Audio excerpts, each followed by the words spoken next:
അസ്സലാമു അലൈക്കും വറഹ്മത്തുള്ളാഹി തആല വബറകാത്തു. പ്രിയമുള്ള സഹോദരങ്ങളെ, ഇന്ന് ഞാൻ നിങ്ങളുടെ മുന്നിൽ വരാനുള്ള കാരണം ഒരു വഹാബികളിൽപ്പെട്ട മൗലവി നായനെ സംബന്ധിച്ച് അത് മൊത്തം നജസല്ല എന്നും അതിൻ്റെ ഉമിനീര് അതിൻ്റെ മൂത്രം മാത്രമാണ് നജസ് എന്നും അതുകൊണ്ട് നായനെ മുഴുവനും നജസായി കാണേണ്ടതില്ല, അതിന് ഹദീസിൽ തെളിവില്ല എന്ന അർത്ഥത്തിൽ ഇറക്കിയ ഒരു വീഡിയോ ക്ലിപ്പ് കാണാനിടയായി. അതിൻ്റെ യാഥാർത്ഥ്യം എന്താണെന്ന് പലരും എന്നോട് ചോദിച്ചതിൻ്റെ അടിസ്ഥാനത്തിലാണ് ഞാനിന്ന് നിങ്ങളുടെ മുന്നിൽ വന്നിട്ടുള്ളത്. എന്താണ് അദ്ദേഹം പറയുന്നത് എന്ന് ആദ്യമായി നമുക്കൊന്ന് നോക്കാം. ആ വീഡിയോയിൽ അദ്ദേഹം പറയുന്ന വാക്കുകൾ നമുക്കൊന്ന് കേൾക്കാം. നായയുടെ ശരീരം മൊത്തത്തിൽ നജസല്ല. നായയുടെ നജസ് എന്ന് പറയുന്നത് ഒന്ന് അതിന്റെ ഉമിനീരാണ്. നായയുടെ ശരീരം മൊത്തത്തിൽ നജസല്ല, അതിന്റെ ഉമിനീര് അതുപോലെ മൂത്രം പോലെയുള്ള വസ്തുക്കൾ മാത്രമാണ് നജസ്. അതേപോലെ തന്നെ അതിന്റെ മൂത്രമാണ്, അതിന്റെ വിയർപ്പാണ്, അതിന്റെ രക്തമാണ്. അതല്ലാത്ത അതിന്റെ തൊലികളോ മറ്റു ഭാഗങ്ങളോ നജസല്ല. അവിടെ തൊട്ടാലും ആ ഭാഗം നായ നമ്മുടെ ദേഹത്ത് വന്ന് തൊട്ടാലും നമ്മൾ അതിനെ തൊട്ടാലും അവിടെ കഴുകേണ്ടുന്ന ഒരു ആവശ്യം വരുന്നില്ല. അതിനുള്ള തെളിവ് ഇമാം മുസ്ലിം റഹ്മത്തുള്ളാഹി അലൈഹി അദ്ദേഹത്തിന്റെ സ്വഹീഹിൽ ഉദ്ധരിക്കുന്ന ഹദീസാണ്. ആ ഹദീസിന്റെ അടിസ്ഥാനത്തിലാണ് പണ്ഡിതന്മാർ ഈ കാര്യം പറയുന്നത്. നബി സല്ലല്ലാഹു അലൈഹി വസല്ലം പറയുന്നത്, തഹൂറു ഇനാഇ അഹദിക്കും ഇദാ വലഗ ഫീഹിൽ കൽബു അൻ യഗ്സിലഹു സബ്അ മറാത്തിൻ ഊലാഹുന്ന ബിത്തുറാബ്. ഒരു നായ നിങ്ങളുടെ പാത്രത്തിൽ തലയിട്ടാൽ ആ പാത്രത്തെ ശുദ്ധിയാക്കേണ്ടത് 7 തവണ കഴുകിക്കൊണ്ടാണ്. അതിൽ ആദ്യത്തേത് മണ്ണുകൊണ്ടായിരിക്കട്ടെ. അപ്പോൾ ഇവിടെ വളരെ കൃത്യമായി പറഞ്ഞത് നായ തലയിട്ടാൽ എന്നാണ്. അഥവാ നായ നക്കുകയോ അതിന്റെ ഉമിനീരാവുകയോ ചെയ്യുന്ന ഒരു അവസ്ഥയുണ്ടായാൽ. എന്നാൽ നബി സല്ലല്ലാഹു അലൈഹി വസല്ലം ഒരിക്കലും പറഞ്ഞില്ല ആ നായ കയറി വന്ന ഭാഗങ്ങളൊക്കെ കഴുകണം. നായയുടെ ശരീരം സ്പർശിച്ച നായയുടെ തൊലി എവിടെയെല്ലാം ഉണ്ടായിട്ടുണ്ടോ അവിടെയെല്ലാം കഴുകണമെന്ന് നബി സല്ലല്ലാഹു അലൈഹി വസല്ലം പറഞ്ഞില്ല. അല്ലാഹുവിന്റെ റസൂൽ എന്ത് പറഞ്ഞു എന്നതുപോലെ തന്നെ എന്ത് പറഞ്ഞില്ല എന്നുള്ളതും പ്രധാനപ്പെട്ടതാണ്. അപ്പോൾ ഈ വിഷയവുമായി ബന്ധപ്പെട്ട് വന്ന എല്ലാ ഹദീസിലും ഉപയോഗിച്ച പദം എന്താണ്? നായ തലയിട്ടാൽ എന്നാണ്. അതുപോലെ ഉമിനീരായാൽ കഴുകേണ്ടത് എന്നാണ്. കേട്ടല്ലോ നിങ്ങൾ. നായ മൊത്തം നജസല്ല, അതിൻ്റെ ഉമിനീര് അത് തലയിട്ട ഭാഗം മാത്രമാണ് നജസ്. അല്ലാത്തതൊന്നും നജസല്ല. അല്ലാത്ത ഭാഗം സ്പർശിച്ചാൽ അത് കഴുകേണ്ടതില്ല എന്നാണ് ഈ മൗലവി ഈ വീഡിയോയിൽ പറയുന്നത്. ഇനി നമുക്കതിൻ്റെ യാഥാർത്ഥ്യങ്ങളിലേക്ക് നീങ്ങാം. എന്താണ് പിന്നെ അത് നജസാണോ അല്ലേ എന്ന് നമുക്ക് നോക്കാം. നായനെ സംബന്ധിച്ച് എന്താണ് നബി സല്ലല്ലാഹു അലൈഹി വസല്ലമ തങ്ങൾ പറഞ്ഞത്? എന്താണ് മുൻഗാമികളായ അയിമ്മത്ത് ഈ വിഷയത്തിൽ പറഞ്ഞിട്ടുള്ളത്? അവരുടെ നിലപാട് എന്താണ് എന്ന് നമുക്കൊന്ന് പരിശോധിക്കാം. ആദ്യമായി നബി സല്ലല്ലാഹു അലൈഹി വസല്ലമ തങ്ങൾ ഇമാം ബുഖാരി അബൂ മസ്ഊദ് അൽ അൻസ്വാരി റളിയല്ലാഹു അൻഹുവിൽ നിന്ന് ഉദ്ധരിച്ച ഹദീസിൽ നമുക്ക് കാണാം. ഇമാം ബുഖാരിയാണ് ഹദീസ് റിപ്പോർട്ട് ചെയ്യുന്നത്. അന്ന റസൂലുള്ളാഹി സ്വല്ലല്ലാഹു അലൈഹി വസല്ലമ നഹാ അൻ സമനിൽ കൽബ്. നബി സല്ലല്ലാഹു അലൈഹി വസല്ലമ തങ്ങൾ നായിന്റെ വിലയെ വിരോധിച്ചിട്ടുണ്ട്. അഥവാ നായ കച്ചവടം ചെയ്യുന്നത് അള്ളാഹുവിന്റെ റസൂല് വിരോധിച്ചിട്ടുണ്ട്. രണ്ടാമത്തെ ഹദീസിൽ കാണാം നബി സല്ലല്ലാഹു അലൈഹി വസല്ലമ തങ്ങൾ പറഞ്ഞ രണ്ടാമത്തെ ഹദീസിൽ കാണാം. ഇമാം മുസ്ലിം റളിയല്ലാഹു അൻഹു റിപ്പോർട്ട് ചെയ്ത ഹദീസാണ്. റാഫി ബിൻ ഖദീജ റളിയല്ലാഹു അൻഹു തൊട്ടാണ് ഹദീസ് റിപ്പോർട്ട് ചെയ്യുന്നത്. നബി സല്ലല്ലാഹു അലൈഹി വസല്ലമ തങ്ങൾ പറഞ്ഞു, സമനുൽ കൽബി ഖബീസുൻ. നായയുടെ വില ചീത്തയാണ്. ഇമാം മുസ്ലിം 4095 നമ്പറായി റിപ്പോർട്ട് ചെയ്ത ഹദീസാണ്. സമനുൽ കൽബി ഖബീസുൻ. നായയുടെ വില ചീത്തയാണ്. എന്തുകൊണ്ട് നായനെ വിൽക്കാൻ പറ്റൂല? എന്തുകൊണ്ട് നായയുടെ വിൽപ്പന നബി സല്ലല്ലാഹു അലൈഹി വസല്ലമ തങ്ങൾ നിരോധിച്ചു, നിഷേധിച്ചു?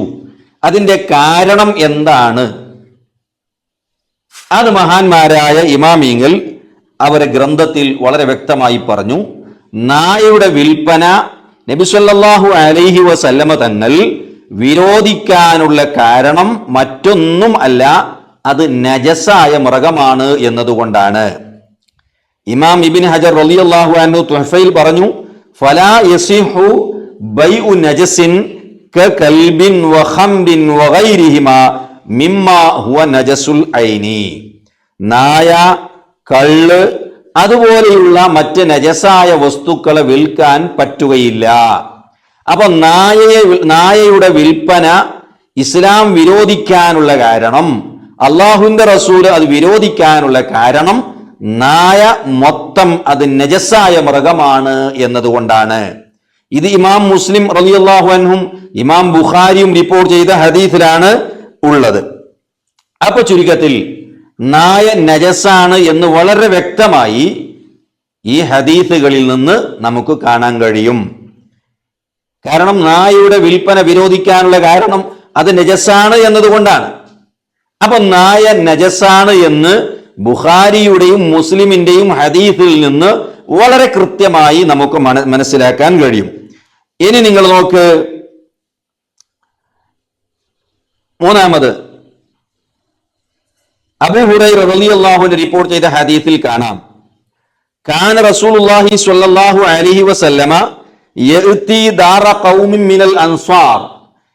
നബി സല്ലല്ലാഹു അലൈഹി വസല്ലമ തങ്ങൾ മദീനയിൽ അൻസാറുകളിൽപ്പെട്ട ഒരാളുടെ വീട്ടിലേക്ക് സാധാരണ പോകാറുണ്ടായിരുന്നു. വദൂനഹും ദൂറുൻ ലാ യഅതിഹാ. അതിന്റെ പരിസരത്ത് ധാരാളം വീടുകളുണ്ട്, പക്ഷെ ആ വീടുകളിലേക്കൊന്നും നബി സല്ലല്ലാഹു അലൈഹി വസല്ലമ തങ്ങൾ പോകാറില്ല, ആ വീട്ടിൽ കയറാറില്ല. ഫശഖ്ഖ ദാലിക അലൈഹിം. അപ്പോ ഈ സ്വഹാബിയുടെ വീട്ടിലേക്ക് വരുന്നു, അതിന്റെ തൊട്ടടുത്തുള്ള വീടുകളിലേക്ക് വരുന്നില്ല എന്ന് കണ്ടപ്പോ ആ വരാത്ത വീട്ടുകാർക്ക് വല്ലാത്ത പ്രയാസമായി. എന്തുകൊണ്ട് മുത്തുനബി ഞങ്ങളുടെ വീട്ടിലേക്ക് കയറുന്നില്ല? അടുത്ത് തന്നെയല്ലേ, ആ വീടിന്റെ അടുത്തുള്ള വീടുകൾ തന്നെയാണല്ലോ, എന്തുകൊണ്ട് അല്ലാഹുവിന്റെ റസൂൽ ഇതിലേക്ക് കയറുന്നില്ല എന്നുള്ള വിഷമം വന്നപ്പോ ഫഖാലു യാ റസൂലല്ലാഹ് തഅതി ദാറ ഫുലാനിൻ വലാ തഅതി ദാറനാ. നബിയേ, തങ്ങൾ ഇന്ന ആളുടെ വീട്ടിലേക്ക് സാധാരണ കയറാറുണ്ട്, ഞങ്ങളുടെ വീട്ടിലേക്ക് തങ്ങൾ എന്തേ കയറുന്നില്ല എന്ന് അള്ളാഹുവിന്റെ റസൂലിനോട് ആ വീട്ടുകാർ വന്ന് ചോദിച്ചപ്പോ അള്ളാഹിന്റെ റസൂല് പറഞ്ഞു, ഇന്ന ഫീ ദാരിക്കും കൽബ. നിശ്ചയമായും നിങ്ങളെ വീടുകളിൽ നായയുണ്ട്, നിങ്ങളുടെ നായനെ വളർത്തുന്നു, അതുകൊണ്ടാണ് ഞാൻ കയറാത്തത്. ആ ഒരു നജസായ മൃഗം നിങ്ങളെ വീടുകളിൽ നിങ്ങൾ പോറ്റുന്നത് കൊണ്ട്, നിങ്ങളെ വീടുകളിൽ നായ ഉള്ളത് കൊണ്ട് ആണ് ഞാൻ കയറാത്തത്. അപ്പൊ അവർ പറഞ്ഞു, കാലു ഇന്ന ഫീ ദാരിഹിം സിന്നൗറ. ഓ ഹബീബായ നബിയെ, അവരുടെ വീടുകളിൽ ആ തങ്ങൾ പോകുന്ന വീട്ടിൽ പൂച്ച ഉണ്ടല്ലോ. അപ്പൊ നബി സല്ലല്ലാഹു അലൈഹി വസല്ലം തങ്ങൾ പറഞ്ഞു, പൂച്ച നജസായ മൃഗം അല്ല, നായ നജസാണ്, പൂച്ച നജസല്ല എന്ന് വളരെ കൃത്യമായി നബി സല്ലല്ലാഹു അലൈഹി വസല്ലം തങ്ങൾ പഠിപ്പിച്ചു.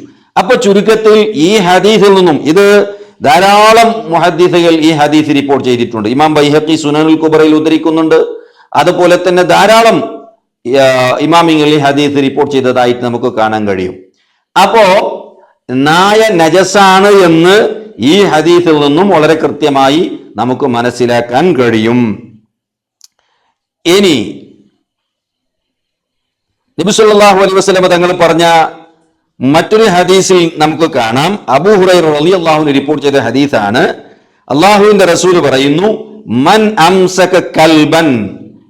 ആരെങ്കിലും നായിനെ പിടിച്ചാൽ അല്ലെങ്കിൽ നായിനെ വളർത്തിയാൽ ഫഇന്നഹു യൻഖുസു കുല്ല യൗമിൻ മിൻ അമലിഹി ഖീറാത്തുൻ. അവന്റെ അമലിൽ നിന്ന് എല്ലാ ദിവസവും ഒരു ഖീറാത്ത് ചുരുങ്ങുന്നതാണ് എന്ന് അള്ളാഹുവിന്റെ റസൂൽ പറഞ്ഞു. ആരെങ്കിലും നായയെ വളർത്തുകയാണെങ്കിൽ അവന്റെ അമലിൽ നിന്ന്, സൽക്കർമ്മങ്ങളിൽ നിന്ന് ഓരോ ദിവസവും ഒരു ഖീറാത്ത്. ഖീറാത്ത് എന്നതിന് പല വ്യാഖ്യാനങ്ങളുണ്ട്. ഒരു ദിർഹമിന്റെ 1/6 എന്നൊരർത്ഥമുണ്ട്. ഏതൊന്നിന്റെയും 2.25 ഭാഗം എന്നൊരർത്ഥവുമുണ്ട്. അപ്പൊ അതനുസരിച്ച് അവന്റെ ഓരോ ദിവസത്തിന്റെ അമലിൽ നിന്ന് 2.25 ഭാഗം എന്താകുന്നു, അത് ചുരുങ്ങുന്നു എന്ന് നബി സല്ലല്ലാഹു അലൈഹി വസല്ലം തങ്ങൾ പറഞ്ഞു. എന്തുകൊണ്ട്? അത് നജസായ മൃഗമായതുകൊണ്ട്. അപ്പൊ ചുരുക്കത്തിൽ ഒരുപാട് ഹദീസുകളിൽ നിന്ന് നബി സല്ലല്ലാഹു അലൈഹി വസല്ലം തങ്ങൾ നായയെ സംബന്ധിച്ച് അത് നജസാണെന്ന് കൃത്യമായി പഠിപ്പിച്ചത് നമുക്ക് കാണാൻ കഴിയും. ഇത്രമാത്രം കൃത്യമായ ഹദീസുകൾ ഉണ്ടാകുമ്പോ ഈ നായെ മൊത്തം നജസല്ല എന്ന് പറഞ്ഞ് ഈ സമൂഹത്തിൽ ഒരു ഛിദ്രത ഉണ്ടാക്കാൻ ഈ മൗലവിമാർ എന്തിന് പരിശ്രമിക്കുന്നു എന്നതാണ് നമുക്ക് മനസ്സിലാകാത്തത്. ഇതുവരെ ഇവിടെയുള്ള എല്ലാ ആളുകളും മുസ്ലിമീങ്ങൾ നായയെ നജസായി കാണുമ്പോൾ ഈ മൗലവി ഇപ്പൊ വന്നുകൊണ്ട് ഇങ്ങനൊരു പുതിയ മസല പറഞ്ഞ് ജനങ്ങളുടെ ഇടയിൽ ആശയക്കുഴപ്പമുണ്ടാക്കുകയും ഭിന്നതയും ഛിദ്രതയും ഉണ്ടാക്കുകയും ചെയ്യുന്നതിന്റെ അതിന്റെ നേട്ടം എന്താണ് എന്നാണ് നമുക്ക് മനസ്സിലാകാത്തത്. ഏതൊരു വിഷയത്തിലും ഇവർക്ക് ഛിദ്രത ഉണ്ടാക്കുക, ഭിന്നിപ്പുകൾ ഉണ്ടാക്കുക എന്നതാണ് വഹാബി മൗലവിമാരുടെ പണി. അല്ലെങ്കിൽ ഇവർക്ക് എന്ത് നേട്ടമാണ്? നായെ നജസല്ലാതെയാക്കിയിട്ട് ഇവർക്ക് എന്താണ് ഇതിൽ കിട്ടാറുള്ളത്? ഇതിൽ എന്ത് ലാഭമാണ് ഈ മൗലവിമാർക്കുള്ളത്? അപ്പൊ അതുകൊണ്ട് തന്നെ ഈ സമൂഹത്തിൽ ഛിദ്രത ഉണ്ടാക്കുക, സമൂഹത്തിൽ ഭിന്നത ഉണ്ടാക്കുക, മുസ്ലിമീങ്ങളുടെ ആശയക്കുഴപ്പങ്ങൾ ഉണ്ടാക്കിക്കൊണ്ട് പ്രശ്നങ്ങൾ ഉണ്ടാക്കുക, ഇത് മാത്രമാണ് ഈ വഹാബി മൗലവിമാരുടെ പണി. ഇനി ഈ മൗലവിയോട് പറയാനുള്ളത്, ആദ്യമായി ഏതൊരു വിഷയത്തിലും നിങ്ങൾ മസല പറയാൻ വേണ്ടി വരുമ്പോ നിങ്ങൾക്ക് ഖുർആനും ഹദീസും നിങ്ങൾക്ക് നോക്കാൻ കഴിയുന്നില്ല എങ്കിൽ നിങ്ങളുടെ മൗലവിമാർ തന്നെ എഴുതിയ ഫത്വകൾ ഒന്ന് വായിച്ചിട്ട് വേണം വീഡിയോയുടെ മുന്നിൽ വരാൻ. നിങ്ങളുടെ മൗലവിമാർ തന്നെ വളരെ കൃത്യമായി നായയെ സംബന്ധിച്ച് അത് നജസാണെന്ന് വളരെ കൃത്യമായി പഠിപ്പിച്ചിട്ടുണ്ട്. മൗലവിമാർ തന്നെ ഗൾഫിലെ സൗദി അറേബ്യയിൽ 1971 രൂപീകൃതമായ വഹാബികളുടെ ആധികാരികമായ ഫത്വ കമ്മിറ്റി അൽ ലജ്നത്തുദ്ദായിമ, ആ ലജ്നത്തുദ്ദായിമ എന്ന് പറയുന്ന വഹാബികളുടെ തന്നെ ഫത്വ കമ്മിറ്റിയാണത്. ധാരാളം വഹാബി മൗലവിമാരുള്ള ഒരു കമ്മിറ്റിയാണ്. ആ ലജ്നത്തുദ്ദായിമയുടെ ഫത്വയിൽ എന്താണ് പറഞ്ഞത്? അതൊന്ന് നോക്കിയിട്ട് മൗലവി നിങ്ങൾക്ക് ഇതിനെ സംബന്ധിച്ച് പറഞ്ഞുകൂടായിരുന്നോ? എന്താണ് ആ ഫത്വയിൽ നായിനെ സംബന്ധിച്ച് പറഞ്ഞത്? ഒന്ന് കേൾപ്പിക്കാം. 20251 നമ്പർ ഫത്വയായി ലജ്നത്തുദ്ദായിമയിൽ കൊടുത്ത ഒരു ഫത്വ. എന്താണ് ചോദ്യം? അൽ കൽബു നജസുൻ ഫമാ ഹുവ ശൈഉൻ നജസു ഫീഹി അഹുവ ലുആബു അം ശൈഉൻ ആഖർ. നായ അത് മൊത്തം നജസാണോ, അല്ല അതിന്റെ ഉമിനീരും ആണോ, അല്ല മറ്റേതെങ്കിലും ആണോ? വമതാ യജിബു അലൽ ഇൻസാനി അൻ യഗ്സില യദൈഹി 7 മറാത്തിൻ ഇഹ്ദാഹുന്ന ബിത്തുറാബ്. എപ്പോഴാണ് നായിനെ സ്പർശിച്ചാൽ 7 വട്ടം കഴുകൽ നിർബന്ധമാകുന്നത്? അതിൽ 1 വട്ടം മണ്ണിട്ടിട്ട് എപ്പോഴാണ് കഴുകേണ്ടത് എന്ന ചോദ്യത്തിന് ലജ്നത്തുദ്ദായിമ വഹാബികളുടെ ആധികാരികമായ ഫത്വ കമ്മിറ്റി കൊടുത്ത ഫത്വ നിങ്ങൾ ശ്രദ്ധിച്ചോ? അതിൽ പറയുന്നു അൽ കൽബു നജസുൻ, നായ നജസാണ്. കുല്ലുഹു, അത് മുഴുവനും നജസാണ്. റൗസുഹു, അതിന്റെ കാഷ്ടവും നജസാണ്. വഅറഖുഹു, അതിന്റെ വിയർപ്പും നജസാണ്. വലുആബുഹു, അതിന്റെ ഉമിനീരും അതും നജസാണ്. അതിന്റെ തൊള്ളയിൽ നിന്ന് ഒലിക്കുന്ന നീരും അതും നജസാണ്. ഫതവ അൽ ലജ്നത്തുദ്ദായിമ. അപ്പൊ വഹാബികളുടെ ആധികാരിക ഫത്വ കമ്മിറ്റി നായനെ സംബന്ധിച്ച് അത് നജസാണെന്ന് വ്യക്തമായ ഫത്വ ഇറക്കിയിരിക്കുമ്പോ ഈ കേരളത്തിലെ ഏതോ ഒരു വഹാബി തലതിരിഞ്ഞ മൗലവി വന്നിട്ട് ഇപ്പൊ പറയുന്നു നായ മൊത്തം നജസല്ല എന്ന്. ഇന്നാ ലില്ലാഹി വ ഇന്നാ ഇലൈഹി റാജിഊൻ. ഇനി നിങ്ങൾ നോക്ക്, തീർന്നില്ല. വഹാബികളുടെ ധാരാളം ഫത്വകൾ ഈ വിഷയത്തിൽ കാണാം. വഹാബികളുടെ തന്നെ ഫത്വ കമ്മിറ്റിയിൽ ഇറക്കിയ ഫത്വ. മറ്റൊരു ചോദ്യം നിങ്ങൾ കേട്ടോളൂ. വഹാബികളോട് ചോദിച്ച ഒരു ചോദ്യം, ഹൽ യജൂസു ശർഅൻ ഇഖ്തിനാഉ കൽബിൻ ഫിൽ ബൈത്തി ബിഹദ്ഫിൽ ഹിറാസ. കാക്കാനുള്ള ഉദ്ദേശത്തിൽ എന്തെങ്കിലും വസ്തുക്കളെയോ തോട്ടത്തിനെയോ മനുഷ്യരെയോ കാക്കുക എന്നുള്ള ഉദ്ദേശത്തിൽ വീടുകളിൽ നായയെ വളർത്താമോ എന്നാണ് ചോദ്യം. അപ്പോ വഹാബി മൗലവിമാർ തന്നെ കൊടുത്ത അവരെ ആധികാരിക മറുപടി കാണാം. ഫഖദ് ജവ്വസൽ ഉലമാഉ ഇഖ്തിനാഅൽ കൽബി ലിഅഗ്റാലിൻ സ്വഹീഹത്തിൻ. ചില ആവശ്യങ്ങൾക്ക് വേണ്ടി നായനെ വളർത്തുന്നതിനെ പണ്ഡിതന്മാർ അനുവദിച്ചിട്ടുണ്ട്. കൃഷിനെ കാക്കുക, ആടുകളെ കാക്കുക, ഇങ്ങനെ തുടങ്ങിയുള്ള ഉദ്ദേശത്തിന് വേണ്ടി. എന്നിട്ട് പറയുന്നു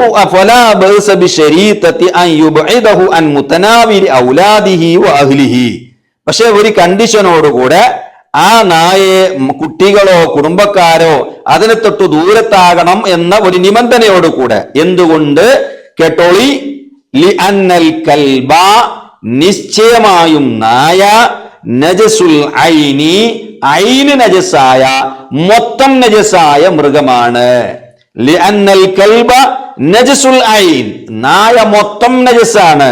ഫലാ യുംകിനു ലിൽ മുസ്ലിമി അതുകൊണ്ട് തന്നെ ഒരു മുസ്ലിമിക്ക് സാധ്യമല്ല അൻ യമുസ്സഹു നായിനെ തൊടാൻ പറ്റൂല, ഔ യഹ്മിലഹു അല്ലെങ്കിൽ നായിനെ ചുമക്കാനും പറ്റൂല. വല്ലാഹു അഅലം. ഫത്താവ അശ്ശബ്ഖത്തുൽ ഇസ്ലാമിയ ഹിജ്റ 1422 ജുമാദൽ ആഖിറ 24 കൊടുത്ത ഫത്വയാണ്.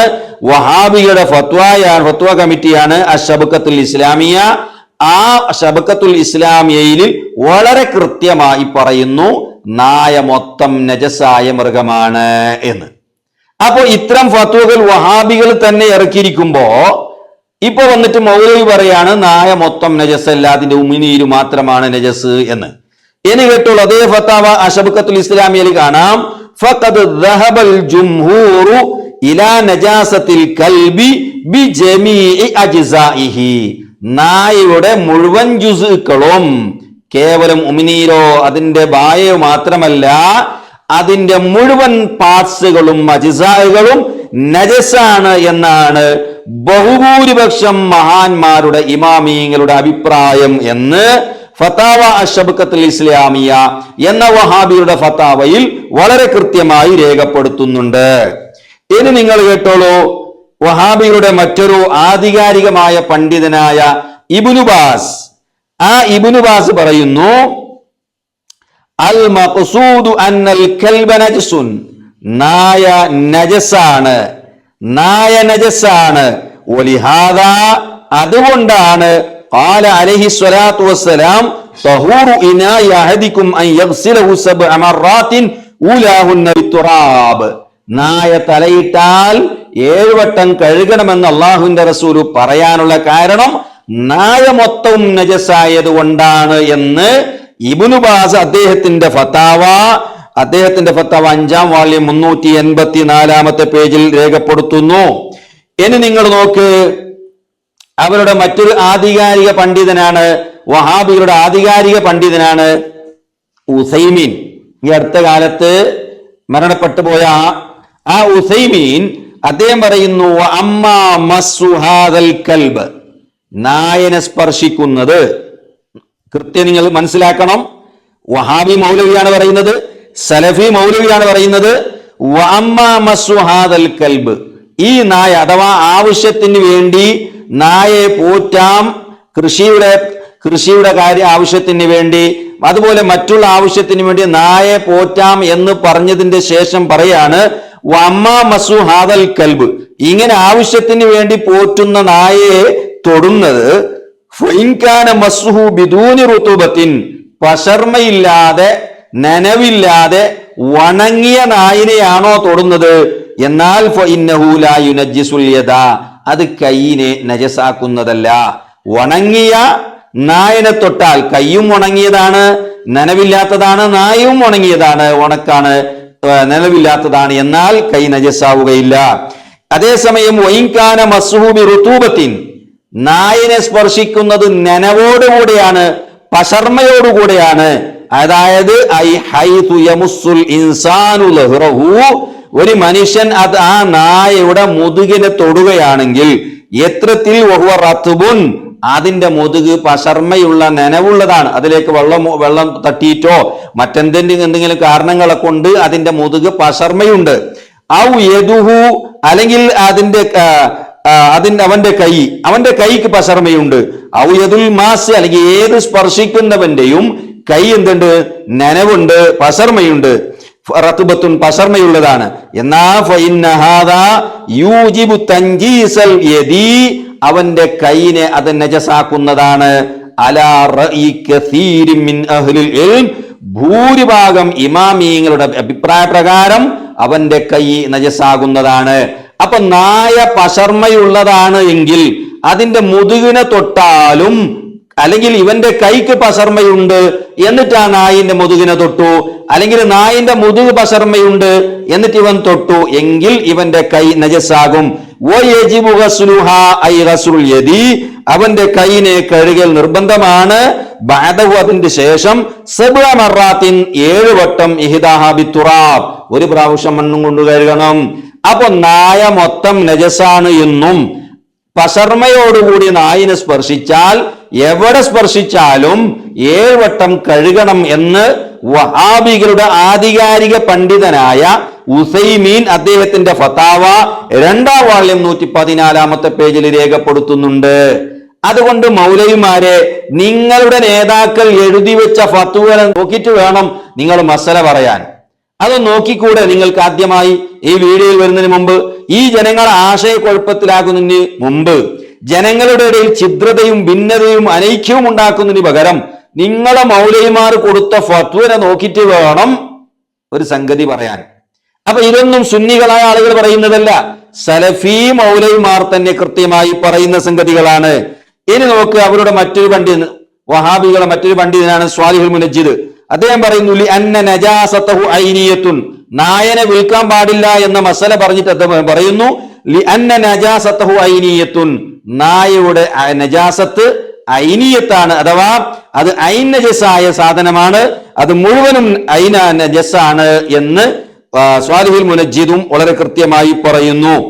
ഇനി നിങ്ങൾ നോക്ക്, ഫത്താവ ശബഖത്തുൽ ഇസ്ലാമിയയിൽ തന്നെ കാണാം, വഅമ്മാ നജാസത്തുൽ കൽബി ഫഖദ് ബയ്യന്ന മദാഹിബൽ ഉലമാഇ ഫീഹ, നായയുടെ നജാസത്ത് അതിനെ നമ്മൾ മുമ്പ് തെളിവിന്റെ അടിസ്ഥാനത്തിൽ വിശദീകരിച്ചിട്ടുണ്ട്. എന്നിട്ട് വറജ്ജഹ്നാ ഫീഹാ ഖൗല മൻ ഖാല ബി നജാസത്തിൽ കൽബി കുല്ലിഹി, നായ മൊത്തം അത് മുഴുവനും നജസാണ് എന്ന അഭിപ്രായമാണ് ഈ വിഷയത്തിൽ വളരെ പ്രബലമായതും തെളിവുള്ളതുമായ അഭിപ്രായം എന്ന് ഫത്താവ അശബഖത്തുൽ ഇസ്ലാമിയ പറയുന്നു. വഹുമുൽ അക്തറൂൻ, ആ പണ്ഡിതന്മാരാണ് ഭൂരിഭാഗവും വരുന്നത്. നായ മൊത്തം നജസാണെന്ന് പറയുന്നവരാണ് കൂടുതലും ഉള്ളത്. അതുകൊണ്ട് തന്നെ അദ്ദേഹം പറയുന്നു, അലൈഹി ഫൈദാ മസ്സൽ കൽബു അത്യാബ ബിശഅരിഹി അൽ മബ്ലൂലി, നായ അതിന്റെ നനഞ്ഞ രോമത്തോടുകൂടെ വസ്ത്രത്തിനെ സ്പർശിച്ചാൽ, നനഞ്ഞ രോമം, വായ മാത്രമല്ല, തല മാത്രമല്ല, അതിന്റെ നാവ് മാത്രമല്ല, അതിന്റെ നനഞ്ഞ പശർമയുള്ള രോമം ഒരാളുടെ വസ്ത്രത്തിലേക്ക് തട്ടിയാൽ, ഔ അസ്വാബഹ ശൈഉം മിൻ ലുആബിഹി, അല്ലെങ്കിൽ അതിന്റെ ഉമിനീരിൽ നിന്ന് വല്ലതും തട്ടിയാൽ, വജബ ഗസ്ലുഹാ 7 മറാത്തിൻ, 7 വട്ടം കഴുകൽ നിർബന്ധമാണ്. അപ്പോ കേവലം അത് നായ തലയിട്ടാൽ മാത്രമല്ല, അതിന്റെ ശരീരത്തിലെ രോമം അത് എവിടെയാണെങ്കിലും പശർമയോടുകൂടി അത് സ്പർശിച്ചാൽ അതിന് 7 വട്ടം കഴുകണമെന്ന് വഹാബികളെ ഫത്താവ അശബഖത്തുൽ ഇസ്ലാമിയയിൽ രേഖപ്പെടുത്തുന്നത് കാണാം. എന്നിട്ട് വീണ്ടും പറയുന്നു, അതേ സമയത്ത് വണങ്ങിയതായ ഭാഗം തട്ടിയാലോ അത് നജസാവുകയില്ല. അത് നമ്മൾ അങ്ങനെ തന്നെയാണ് പറയുന്നത്. അപ്പൊ ചുരുക്കത്തില് നായ മുഴുവനും നജസാണ് എന്ന് ഫത്താവ ശബഖത്തുൽ ഇസ്ലാമിയിൽ വളരെ വ്യക്തമായി പറയുന്നു. അമ്മാ ഇൻ കാന തൗബു ഖദ് അലിഖത് ബിഹി റുതൂബത്തുൻ മിനൽ കൽബി സവാഉൻ കാനത് മിൻ ബലൽ ജിസ്മിഹി ഔ റീഖിഹി ഫഖദ് തനജ്ജസ ദാലികൽ മൗദിഉ അല്ലദി അസ്വാബതുഹു റുതൂബ, അതിന്റെ പശർമയുള്ള ശരീരം അത് എവിടെ തട്ടിയാലും ആ ഭാഗം, തട്ടിയ ഭാഗം നജസാകും. വയജിബു ഗസ്ലുഹു 7, 7 വട്ടം കഴുകൽ നിർബന്ധമാണ്. അപ്പൊ ചുരുക്കത്തിൽ ഫത്താവ ശബഖത്തുൽ ഇസ്ലാമിയിലും വളരെ കൃത്യമായി പറയുന്നത് കാണാം. അതുപോലെ തന്നെ ഉസൈമീനും പറയുന്നുണ്ട്, അതുപോലെ തന്നെ ലജ്നത്തു ദായിമിലെ ഫത്വയിലും പറയുന്നുണ്ട്, നായ അത് ഐൻ നജസായ സാധനമാണ്, അതിന്റെ ശരീരം മുഴുവനും നജസാണ്. അതുകൊണ്ട് പശർമയോടുകൂടി നായയുടെ ശരീരം ഏത് ഭാഗം തൊട്ടാലും ആ ഭാഗത്തിന് 7 വട്ടം കഴുകണം, 1 പ്രാവശ്യം മണ്ണിട്ട് കഴുകണമെന്ന് വഹാബികളുടെ, സലഫികളുടെ, ഗൾഫിലെ മൗലൈമാർ അവരുടെ ഫത്വകളിൽ കൃത്യമായി രേഖപ്പെടുത്തിയിരിക്കുമ്പോ കേരളത്തിലെ ഒരു മൗലവി കയറി വന്നിട്ട് പറയുന്നു നായയുടെ ഉമിനീര് മാത്രമാണ് നജസ് എന്ന്. ഇവർക്ക് ഈ പറഞ്ഞുകൊണ്ട് ഈ സമൂഹത്തിൽ ഛിദ്രതയും ഭിന്നതയും അനൈക്യവും ഉണ്ടാക്കുക എന്നതല്ലാതെ മറ്റൊരു ഉദ്ദേശം വഹാബി മൗലൈമാർക്ക് ഇവിടെ ഇല്ല. അല്ലെങ്കിൽ എന്ത് ലാഭമാണ് ഇവർക്കുള്ളത്? ഇവിടെയുള്ള മുസ്ലിമീങ്ങൾ പണ്ട് മുതൽക്ക് തന്നെ നായയെ നജസായി കാണുകയും അതിനെ സ്പർശിക്കാതിരിക്കുകയും ചെയ്തുകൊണ്ടിരിക്കുമ്പോ ഈ മനുഷ്യൻ ഇപ്പൊ വന്നുകൊണ്ട് നായ മൊത്തം നജസല്ല എന്ന ഒരു പുതിയ മസല പറഞ്ഞിട്ട് എന്തിന് സമൂഹത്തിൽ ഇങ്ങനെ ഒരു ഛിദ്രത ഉണ്ടാക്കണം? ഇതുകൊണ്ട് ഇവർക്ക് കിട്ടുന്ന ലാഭം എന്താണ്? ജനങ്ങള് നായനെ തൊട്ടാൽ 7 വട്ടം കടിയാൽ ഇവർക്ക് എന്താണ് അതിൽ നഷ്ടമുണ്ടാകുന്നത്? ഇവർക്ക് എന്താണ് അതിൽ കുറവുണ്ടാകുന്നത്? ഇവരുടെ ഫതാവകളിൽ തന്നെ കൃത്യമായി അത് നജസാണ്, നായ മുഴുവനും അതിന്റെ ശരീരം മുഴുവനും നജസാണ് എന്ന് രേഖപ്പെടുത്തുമ്പോ ഇങ്ങനെ ഒരു പുതിയ മസല പറഞ്ഞിട്ട് ഇവർക്ക് എന്താണ് ലാഭമുള്ളത്? അപ്പൊ ഇവർക്ക് മറ്റൊരു ലക്ഷ്യമില്ല, ഈ സമൂഹത്തിൽ അനൈക്യമുണ്ടാക്കുക, ഭിന്നതകൾ ഉണ്ടാക്കുക, ഛിദ്രതകൾ ഉണ്ടാക്കുക, ജനങ്ങളുടെ ഇടയിൽ ആശയക്കുഴപ്പങ്ങൾ ഉണ്ടാക്കുക എന്ന ലക്ഷ്യമല്ലാതെ ഈ സലഫി മൗലവിമാർ മറ്റൊരു ഉദ്ദേശം ഇല്ല എന്ന് നാം മനസ്സിലാക്കണം. അതുകൊണ്ട് ചുരുക്കത്തിൽ നായ നജസാണ് എന്ന് വളരെ കൃത്യമായി ഹദീസുകളിൽ നമുക്ക് മനസ്സിലാക്കാം. അതുകൊണ്ടാണ് നായയുടെ വിൽപ്പന അള്ളാഹുവിന്റെ റസൂല് വിരോധിച്ചിട്ടുള്ളത്, നായ വളർത്തുന്നതും അള്ളാഹുവിന്റെ റസൂല് വിരോധിച്ചിട്ടുള്ളത്. അതിന്റെ കാരണം നായ മൊത്തം നജസാണ് എന്നതുകൊണ്ടാണ്. അപ്പൊ ചുരുക്കത്തിൽ ബുഖാരിയുടെയും മുസ്ലിമിന്റെയും ഹദീസുകളിൽ നിന്നും വഹാബി മൗലവിമാരുടെ ഫത്വകളിൽ നിന്നും നായ മൊത്തം നജസാണ് എന്ന് കൃത്യമായി നമുക്ക് മനസ്സിലാക്കാൻ കഴിയും.